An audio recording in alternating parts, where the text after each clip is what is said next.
Assalamualaikum warahmatullahi wabarakatuh. Salam, Om Swastiastu, Namo Buddhaya, salam kebajikan bagi kita semua. Perkenalkan, nama saya Fadel Yang Mutakin dengan NPM 220222.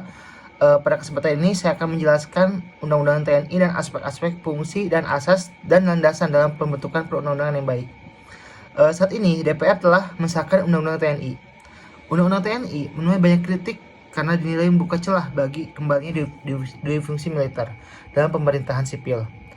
Pasal yang kontroversial satunya adalah pasal 47 ayat 1, misalnya memungkinkan prajurit aktif menduduki jabatan sipil tanpa pensiun terlebih dahulu, yang bertentangan dengan prinsip supremasi sipil. Nah, selain itu, pasal mengenai tugas pokok pembantuan TNI selain perang, jika ini dibenarkan dan disahkan, akan memberikan kewenangan luas bagi TNI dalam urusan sipil tanpa batas-batasnya yang jelas. Dan ini berpotensi digunakan untuk menekankan kebebasan masyarakat, dan TNI bisa saja masuk ke dalam badan-badan lembaga pengawasan di dalam negara. Nah, undang-undang ini bisa memperkuat namanya pola abusive lawmaking, di mana hukum disusun bukan untuk melindungi rakyat, melainkan untuk melanggengkan kekuasaan.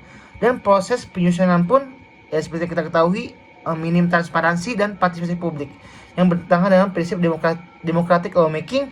Dan ini bukan sekedar hanya undang-undang, tapi ini bisa saja menjadi langkah mundur bagi namanya sistem demokrasi di Indonesia. Nah, Undang-Undang TNI ini menuai banyak kritik karena dinilai sebagai bentuk abusive lawmaking, yaitu pembentukan undang-undang yang dilakukan secara sewenang-wenang tanpa mempertimbangkan prinsip demokrasi dan supremasi sipil. Berbagai pasal undang-undang ini dianggap memberikan kewenangan yang berlebih kepada TNI serta membuka celah bagi kembalinya di fungsi militer dalam sipil. Ini akan mengancam HAM dan melemahkan demokrasi di Indonesia. Nah, ini menentang prinsip bahwa rakyat adalah pemegang kedaulatan tertinggi, bukan politisi dan militer, yang akan memperburuk kualitas demokrasi dan memperkuat kecenderungan otoriter dalam pemerintahan. Nanti saya akan jelaskan prinsip-prinsip seperti apa dan asas-asas seperti apa dalam pembentukan perundang-undangan yang baik. Mana salah satunya ini mencederai prinsip demokrasi dan penerimaan dari rakyat, keterbukaan juga. Nah, ciri-ciri dari abusive constitutionalism adalah yaitu menggunakan alat konstitusi secara sah tapi untuk merusak demokrasi. Yang kedua adalah tanpa melalui kudeta militer, tapi dengan perubahan hukum yang tak paksa soal-soal sah, dan memudahkan penguasa untuk mengontrol badan peradilan, badan hukum, dan juga aspek-aspek pengawasan dalam lembaga negara. Yang terakhir adalah masih terjadinya pemilu dalam proses demokrasi, tapi hanya sekedar prosedural. Seperti yang kita ketahui dalam Orde Baru, TNI aktif dan mana melanggengkan kekuasaan Orde Baru, yang mana tidak terjadi demokrasi yang substantif, tapi hanya sekedar prosedural. Nah, ini pun terjadi di berbagai negara-negara berkembang seperti Venezuela dan Kolombia, yang mana membentuk undang-undang untuk memperpanjang jabatan presiden.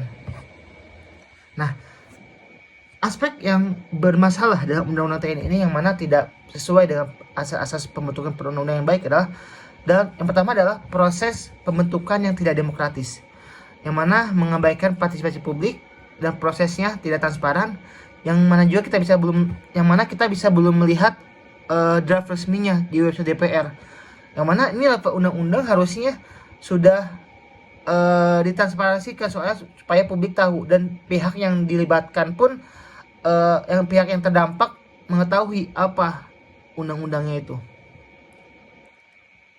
dan dilakukan secara tertutup di hotel dan mendapatkan penolakan dari masyarakat, yang mana penerimaan masyarakat ini merupakan salah satu landasan sosiologis dalam pembentukan perundang-undangan yang baik.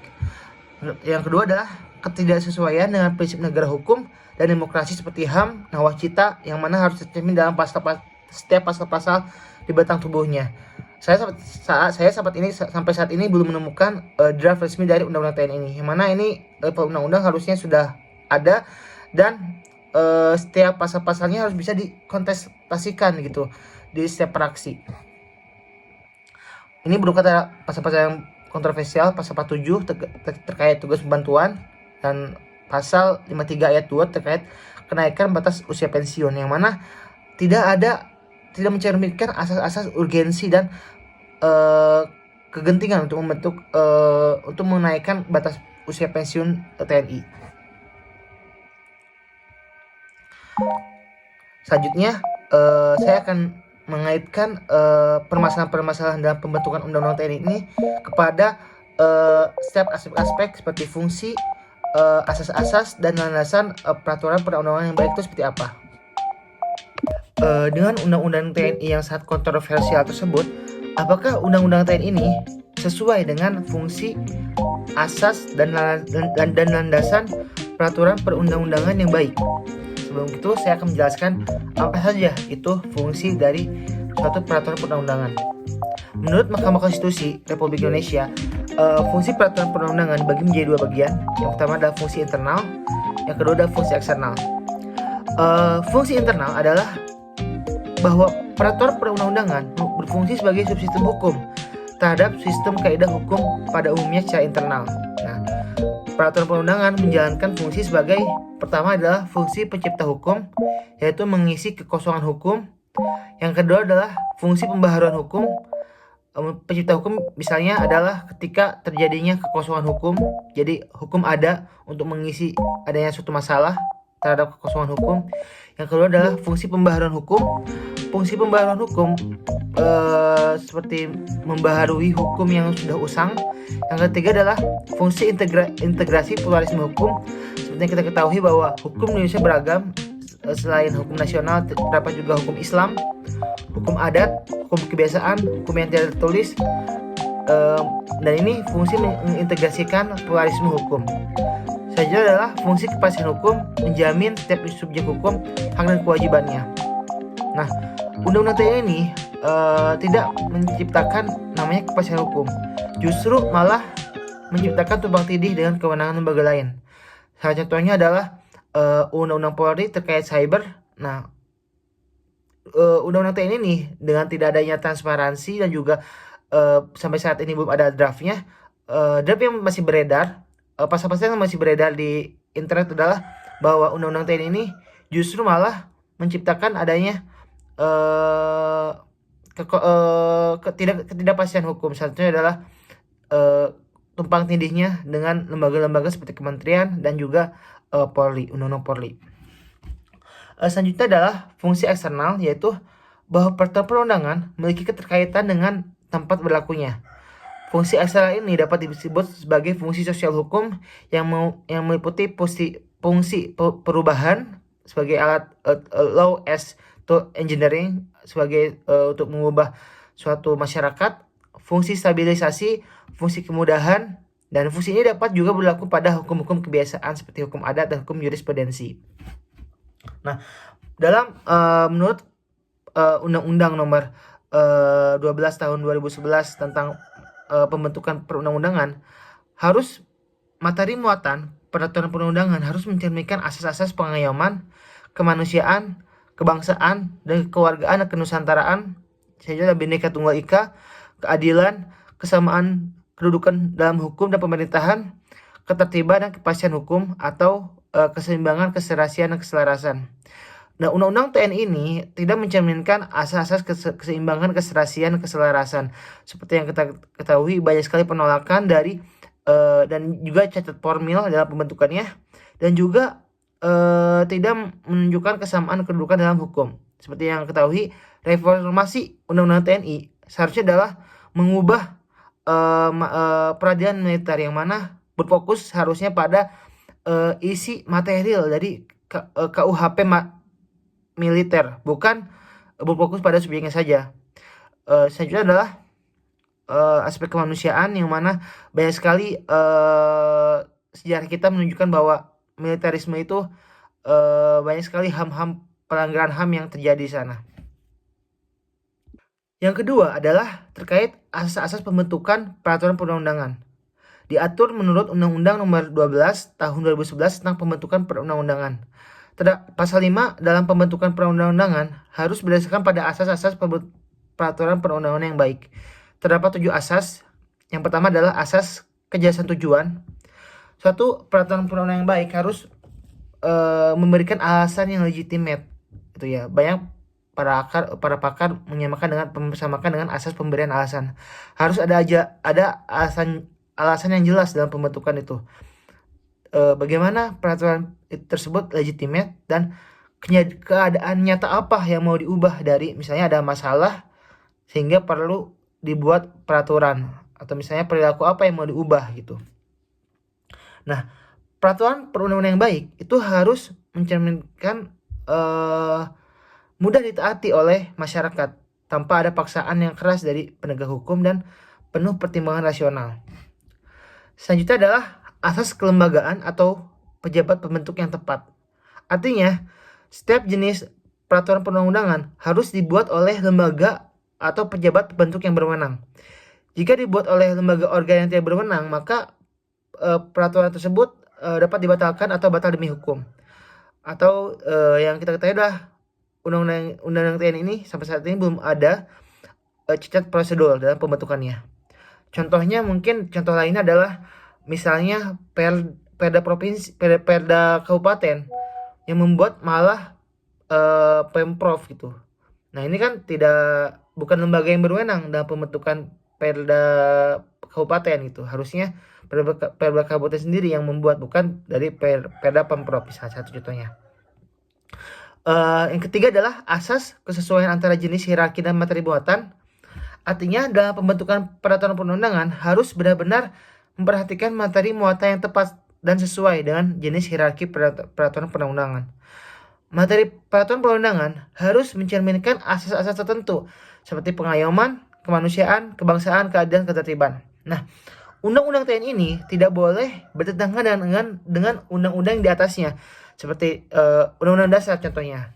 Ya, seperti yang kita ketahui bahwa undang-undang TNI ini bertentangan dengan undang-undang dasar. Seperti bisa kita tafsirkan bahwa undang-undang TNI ini melanggar ayat 5 Pancasila misalnya terkait keadilan sosial bagi seluruh rakyat Indonesia, atau persatuan Indonesia, yang mana undang-undang TNI ini memecah belah.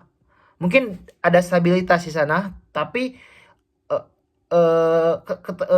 kepatuhannya itu diciptakan dengan ketakutan. Nah, itu tidak sesuai dengan undang-undang dasar, yang mana dan juga kerakyatan yang dipimpin oleh hikmah kebijaksanaan dalam permusyawaratan perwakilan. Bisa juga ditafsirkan ke sana.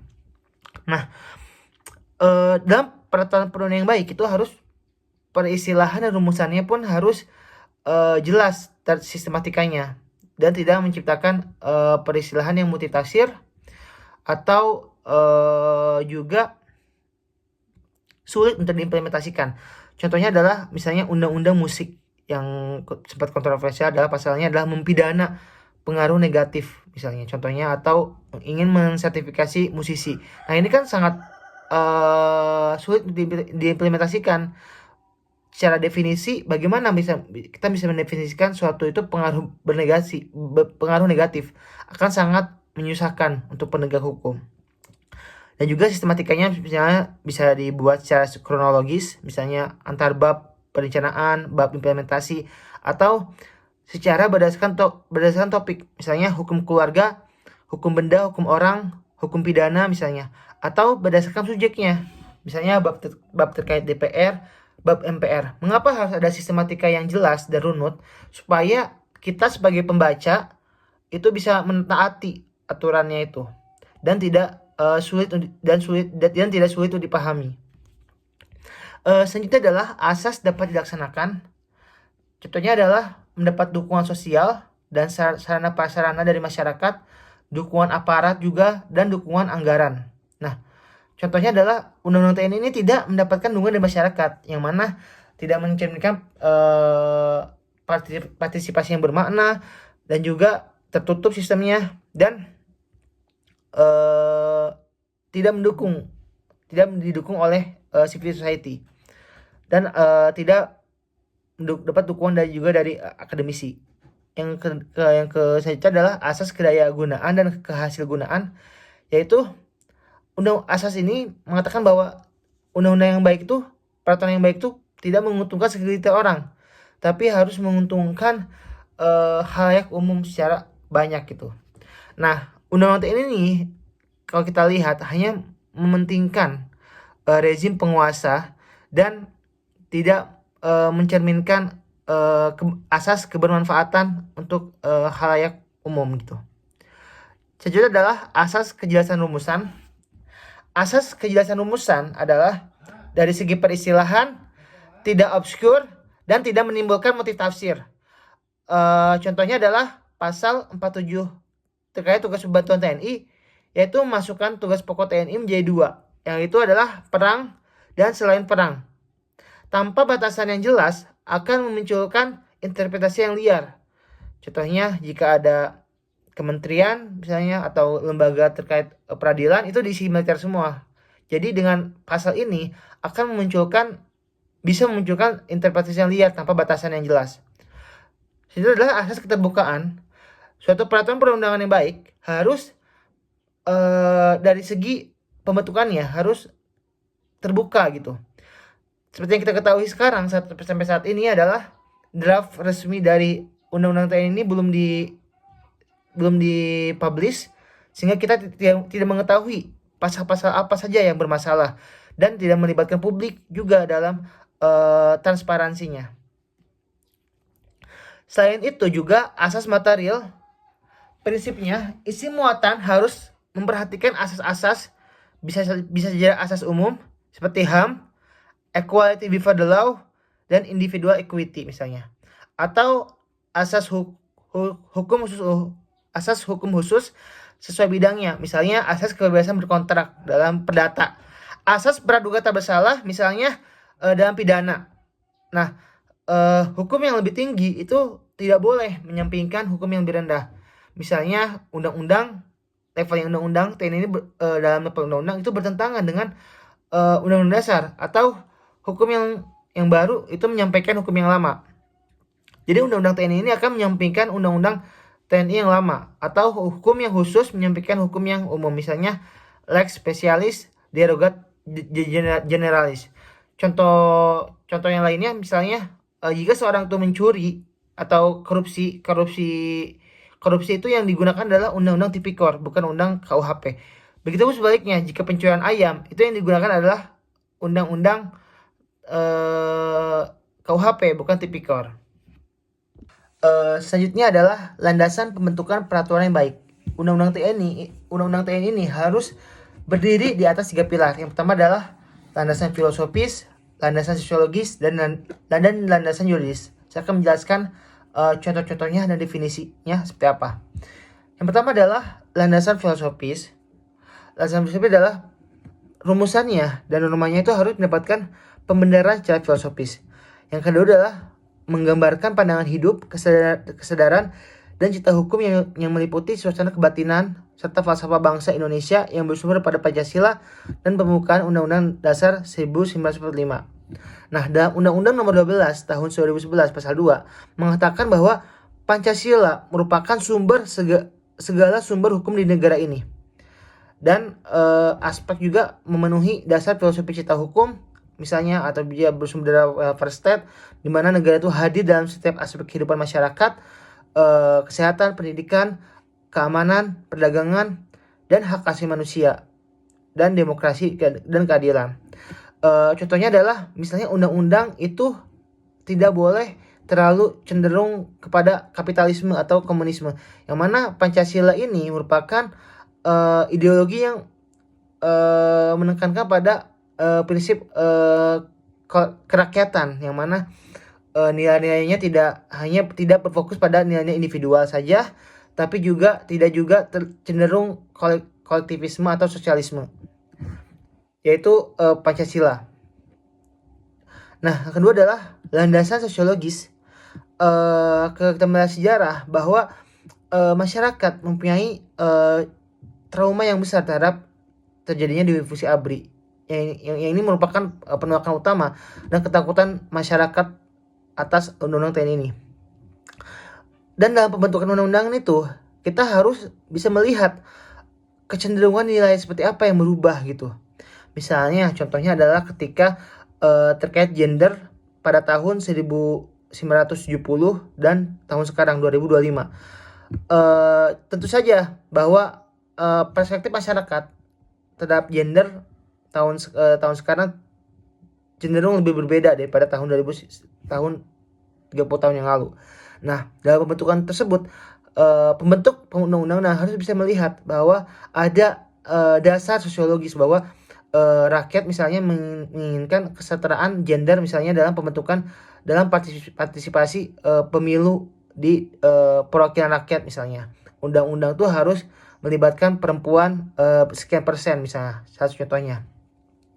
Dan dasar sosiologis yaitu harus sesuai hukum yang hidup di masyarakat, tidak bertentangan. Nah, undang-undang TNI ini yang mana itu sangat represif, itu bertentangan dengan kebebasan masyarakat, yang mana civil society itu punya hak untuk tidak diberangus oleh militer. Selanjutnya adalah misalnya harapan dan tuntutan masyarakat menuntut misalnya buruh upah yang layak. Misalnya harus bisa melihat ke sana, ada masalah di sana, ada masalah sosial di sana seperti buruh upah yang tidak layak, kita buatkan undang-undang supaya undang-undang tersebut selaras dengan keinginan sosial masyarakat.